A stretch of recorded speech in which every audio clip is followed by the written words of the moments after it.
देखी आज सबसे पहले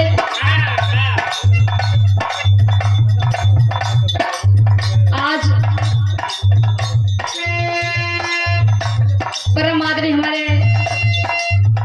बड़ा ही सुंदर गायक जंगली राजभर के माता जी के श्रद्धांजलि में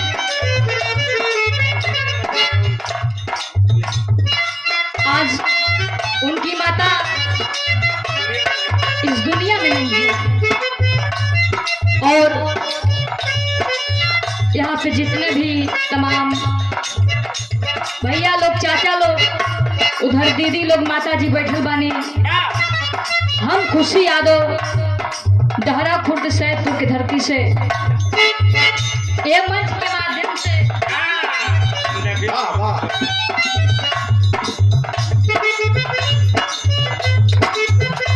ये मंच के माध्यम से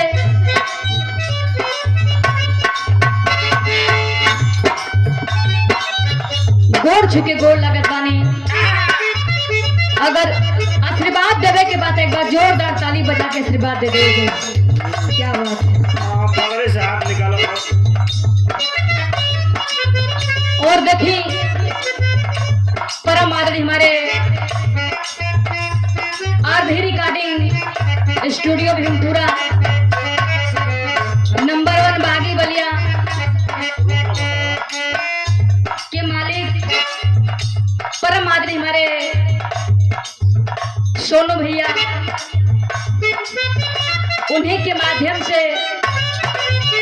आयल बनी कहे से कि यहाँ गौले का मतलब वो व्यवस्था ना रहल है भैया कहना हो कि उनके सम्मान में हमरा के लेके अलन हो कहे से कि बिरहा जगत में बड़ा हम छोट कलाकार बने कहे से कि अभी 5-6 महीना से गावत बानी सोचनी है कि चली बड़ा ही बड़ बड़ कलाकार आयल बानी जा कुछ सीख मिली और हमारे बिरहा के बादशाह परम आदरणीय करंट मैटर गाने वाले हमारे राम केवल गुरु जी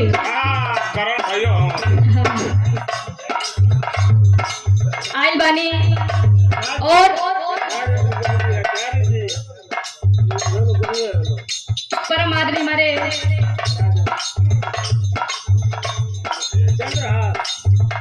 परम आदरणीय हमारे चंद्रहास गुरु जी आचार्य गौरी शंकर जी बड़ा ही सपोर्ट सहयोग कलाकार पर रहेला तो आई कुछ गीत हो जाए कहे से कि मास्टर कुछ ऐसा गीत बजैहा चाहे जितना भैया लोग चाचा लोग बैठल बा उन्हें माता जी चाची लोग बैठल बाड़ी गीत वैसने होके के चाहिए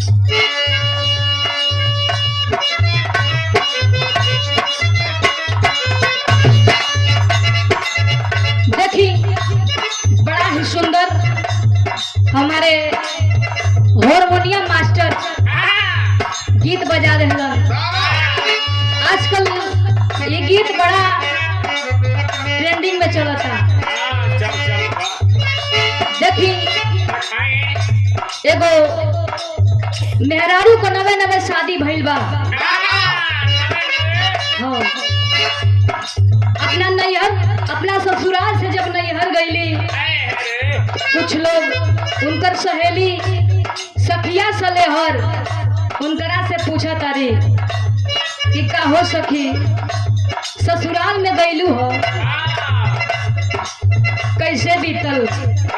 वो सखी बतावे कैसे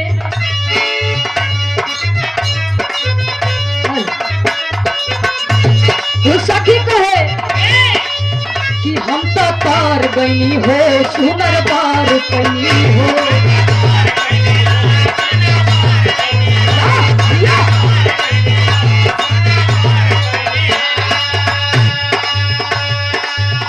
अपना रजाऊ के प्यार में सवार गई हो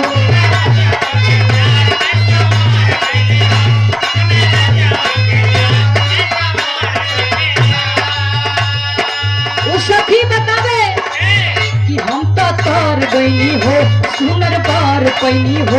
अपना रजऊ के प्यार में सवर गईनी हो। ये खुशी रहे ना गवारे सखी पियावा दुल्हा रे, हाय हाय रे सखी पियावा दुल्हा रे।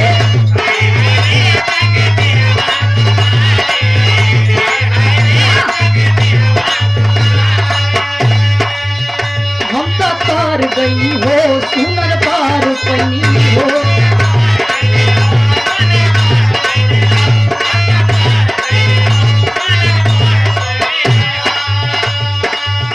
अपना रजऊ के प्यार में सवार गई हो।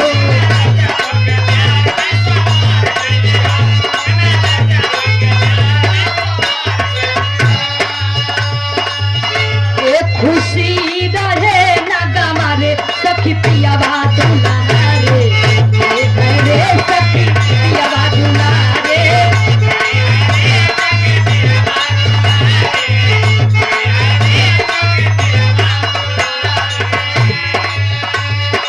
लेकिन तू सखी अपना सखी से बतावे का, पैसन पति मिले मुश्किल से, दिल माजा सखी हो दिल से।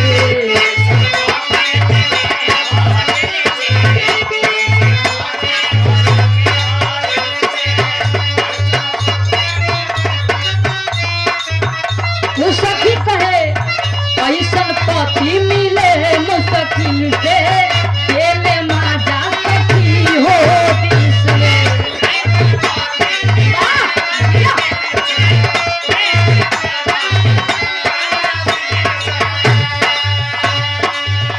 जी पसीरी मानी करे सेवा रे सखी पियावा दुल्हा रे, हाय हाय रे सखी पियावा दुल्हा रे।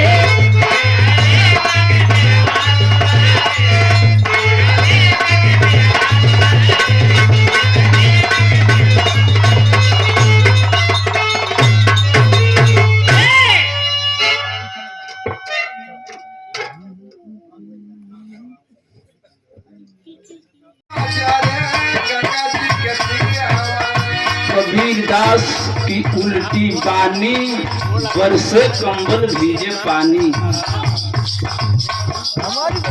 गंगा जी के तीरवा जर, गंगा जी के तीरवा जर, गंगा जी के तीरवा कितना सबूर करी, कैसे सबूर करी मीरावा रे जर गंगा जी के कैसे सबूर करी मीरावा रे जर गंगा जी के कैसे सबूर करी मीरावा रे जर गंगा जी के।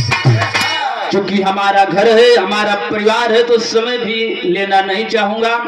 और सबसे पहले हमारे दरवाजे पर आकर समय दिए और एक दीवार की तरह खड़े रहे कि भैया चलिए, जब तक उचित रहेगा, जब तक संभव रहेगा हम रहेंगे और कार्यक्रम की शुरुआत करेंगे और किए भी।